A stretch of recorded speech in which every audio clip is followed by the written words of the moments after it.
छत्तीसगढ़ पहुंची है आज राष्ट्रीय रामायण महोत्सव में, कैसा फील हो रहा है तो आप बताइए मैडम। नमस्ते सभी को, जय सिया राम। पहली बार छत्तीसगढ़ आई हूँ मैं और राष्ट्रीय रामायण महोत्सव में मुझे मौका मिला, सो मैं बहुत ही एक्साइटेड हूँ आज सभी के लिए गाने के लिए और I am just so excited. आप बताइए। जय श्री राम। छत्तीसगढ़िया सबले बढ़िया। आज हम बहुत खुश हैं। आज हमें परम पूज्य आदरणीय हमारे रामचंद्र जी के ननिहाल में रायगढ़ में हमें गाने का आज अवसर मिल रहा है।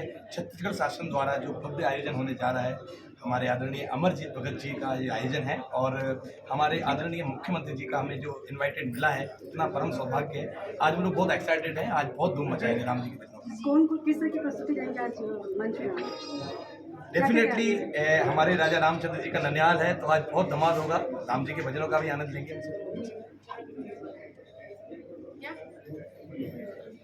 और कुछ उसमें बाकी तो सब आपने कि यहाँ पर सब भगवान के ननिहाल में भगवान श्री राजा रामचंद्र जी के भजनों का गुणगान करेंगे। बहुत बहुत धन्यवाद। जय श्री राम। जय श्री राम। नमस्ते, शुभ प्रिया मैं हूँ। आज मैं बहुत ही एक्साइटेड हूँ। राष्ट्रीय रामायण महोत्सव में मुझे शामिल होने का मौका दिया तो छत्तीसगढ़ के मुख्यमंत्री जी श्री भूपेश बघेल जी और संस्कृति विभाग के जो है भगत जी, उनको मैं धन्यवाद करती हूँ कि हमको यहाँ पे शामिल होने का मौका दिया। और मैं तो बहुत ही एक्साइटेड हूँ सभी के लिए गाने के लिए, और राम जी के भजन गाने वाले हैं आज, तो I feel so lucky that I got this opportunity and I feel like this is a once in a lifetime opportunity and I'm just so thankful and grateful to everyone for making this happen.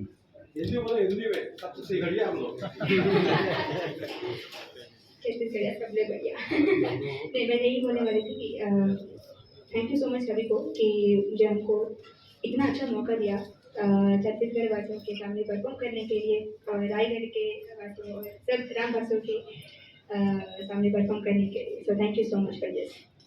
मेहनत करने वाले बच्चों का कुछ सफल नहीं हो पाते वो मेरा कहने का मतलब यही है कि 11 साल मैंने भी कई बार ऑडिशन में धक्के खाए हैं और मेरा भी ऑडिशन नहीं होता था, लेकिन मेरे गुरु हमेशा यही बात कहते थे कि हिम्मत करते रहो, अपने लक्ष्य को कामयाब रखो। लक्ष्य के पीछे चलोगे तो लक्ष्य आपको अपनी सफलता जरूर देगा। तो यही बात मैं इस न्यूज चैनल के माध्यम से उन बच्चों को कहना चाहता हूँ जो अपनी हार मान जाते हैं अपने टैलेंट्स को लेकर। आपके पास टैलेंट है, एग्जैक्टली आपको वो मुकाम जरूर मिलेगा। बस अपने लक्ष्य के पीछे पड़ जाइए, अपने गुरुओं का आशीर्वाद लीजिए, माँ बाप की सेवा कीजिए और अपनी म्यूजिक में इतनी मेहनत कीजिए कि आपको मुकाम आपके साथ ही है। कोई डिवोशनल सिखाते हैं वो एकदम अलग है, उसका जो एनर्जी है वो इतना अलग है कि हम अपने को एक भाग्यशाली मानते हैं कि बहुत ही मतलब मुझे ऐसा लगता है कि ये ऐसे वाला अपॉर्चुनिटीज बहुत कम मिलते हैं और अगर ऐसा अपॉर्चुनिटी मिला है तो आई फील सो ब्लेस्ड कि मुझे ऐसा अपॉर्चुनिटी मिला है जहाँ मुझे राम भक्तों या राम या कोई भी डिवोशनल गाने गाने को मिल रहा है, तो वो बहुत ही मुश्किल है। तो I feel very happy and definitely दोनों ही अलग अलग हैं। ऐसे अवसरों पे आप छोटे पर्दे से डायरेक्ट स्टेज में उतर रही थी।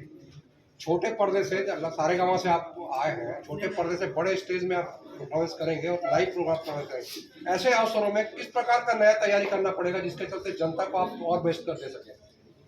रियलिटी शोज में जो होते हैं वो गाने अलग होते हैं क्योंकि उसमें क्या होता है, जज करते हैं, जजेस सामने होते हैं तो उसके हिसाब से हमको गाने लेने पड़ते हैं। बट यहाँ पे लाइव ऑडियंस रहते हैं तो उनके जो दिमाग में क्या चलता है वो हमको थोड़ा सा पहले ही थोड़ा सा सोच के उनके हिसाब से हमको गाने चूज करने पड़ते हैं और अलग अलग तरीके से गाने पड़ते हैं। जैसे एक ही तरह के गाने चलता ही नहीं है। सो कुछ लोगों को एकदम मीठी से वैसा वाला गाने पसंद है और कुछ लोगों को थोड़ा सा जोश वाले भजन जो होते हैं वो पसंद होते हैं, तो उन्हीं के हिसाब से हम गाने चूज करते हैं। तो इट्स रियली वेरी डिफरेंट।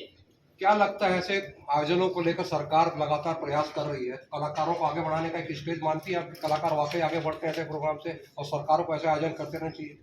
जी बिल्कुल।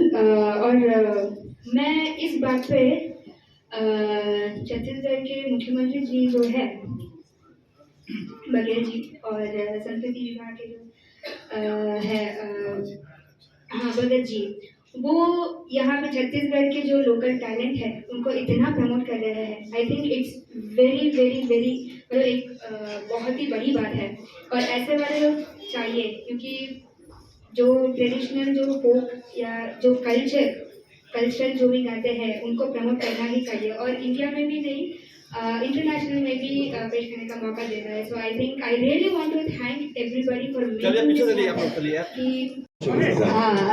बहुत अच्छा लगा। जय सिया राम।